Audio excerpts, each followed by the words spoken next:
Hey there, Happy New Year to everybody watching. This may be my last video of 2013. I may make another one if I have something to talk about. Maybe if I'm out in the streets today and I find some new vinyl that I just can't wait for tomorrow to show. This is an assorted vinyl video, different things that I got. I'm going to start with this one that I'm really anxious to show. My nephew bought me this as a Christmas gift, and it's one of the best Christmas gifts that I've gotten in a long time. And it's this record, a new release, the soundtrack to Bride of Frankenstein. I'm a horror movie fanatic, and I love the old Universal monster movies. And this is an album that my nephew actually sent me an email on several months ago. He said it was a limited edition that just came out, and 180 gram vinyl. And I asked him at the time, I said, well, could you ever pick me up one of these? If you can find one or send away for it, I'll pay you back. And he told me at the time it's very difficult to find. He can't find a copy.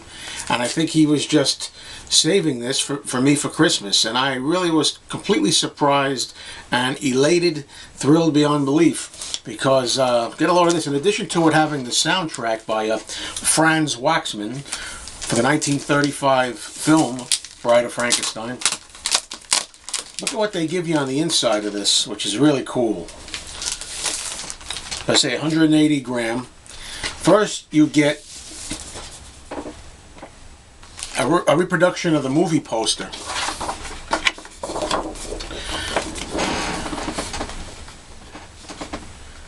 That's really cool. It's an insert. I call this an insert poster. And on the back, they tell you all this information about the movie, and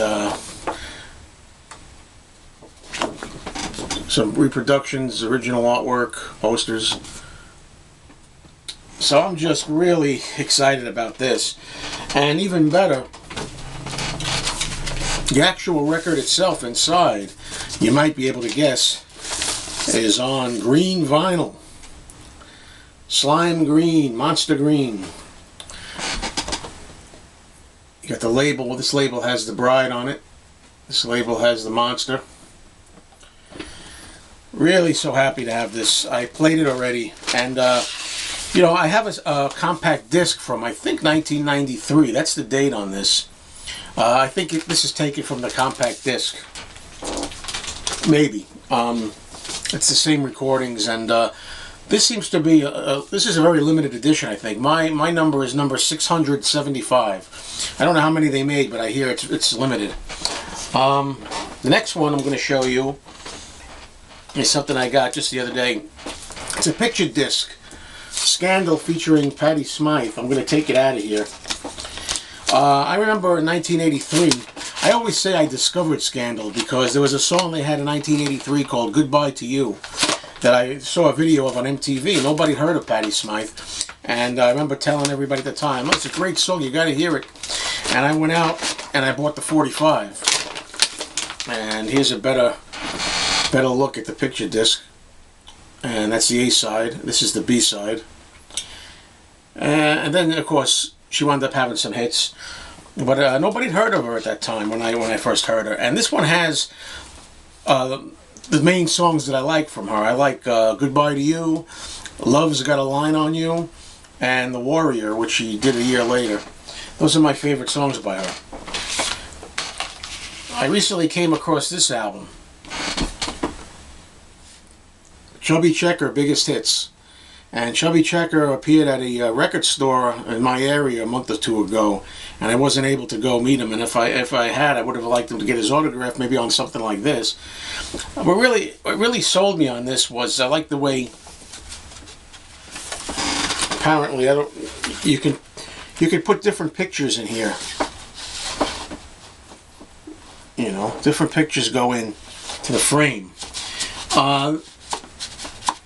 In the back, I don't. It's obviously incomplete. There are some things that are missing from here. This is the back. I think some photos here. I think you could peel these off. There's a couple that seem to be missing, but it's a nice piece. And the record itself, which is on Parkway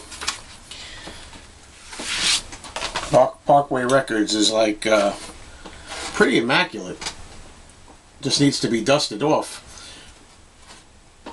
Really nice.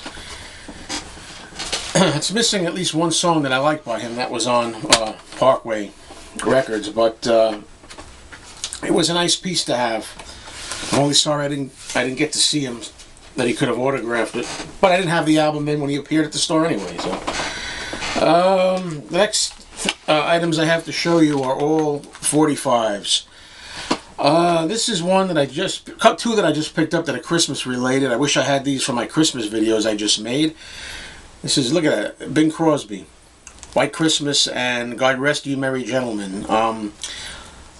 Really in good shape. This picture sleeve, I love it. And since it's still New Year's, I just made the holiday season by the skin of my teeth.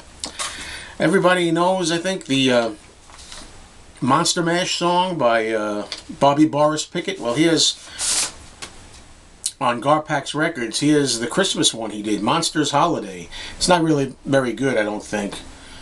It's not really a strong song in my opinion, but for the holiday season, again, Monsters Holiday by Bobby Boris Pickett. This is an upgrade that I'm buying here. This is a picture sleeve of Bobby Darin for Dream Lover. I already had this picture sleeve. It's the same picture on both sides, but whoever had it had originally, in the first copy I had, they drew lipstick and mascara and long women's eyelashes on them, so it was good to get that over. Recently somebody, I think it might have been Donald, I'm not sure, I forget who, I apologize, mentioned to me if I have any records by The Who in my collection, and I just got done saying, believe it or not, I don't have any Who in my collection yet, but that changes now. This is the only Who vinyl that I have in my collection so far. It's the picture sleeve single for You Better You Bet. And eventually I'm going to get more Who in my collection, you know, the albums and things, but right now this is it. I think I have Let My Love Open the Door by Pete Townsend on a 45. Of course, you might guess me with my commercial tastes and top 40 tastes that I would have that. Here's a nice picture sleeve, the Everly Brothers, Till I Kissed You, backed with Oh What a Feeling, and the other side is identical. Now, is the next one that I'm going to show here, is this one something I should be ashamed to have? A lot of people seem to make fun of this song a lot. I guess I could see it. Rod Stewart, Do You Think I'm Sexy? I love the song, no regrets. I think it's a really fine song. I love the sound of it, and that's a nice condition picture sleeve. Recently, one of my other Assorted videos, I think it was, I showed a new Stevie Nicks CD that was available for hits. Well, here's the Talk to Me single. I think I already have this one. Now, this is good condition. I might already own it. I can't remember. You know, a lot of times I need to write down what I have. Well, that's it. Thanks for watching, folks. Look forward to more from me in the new year.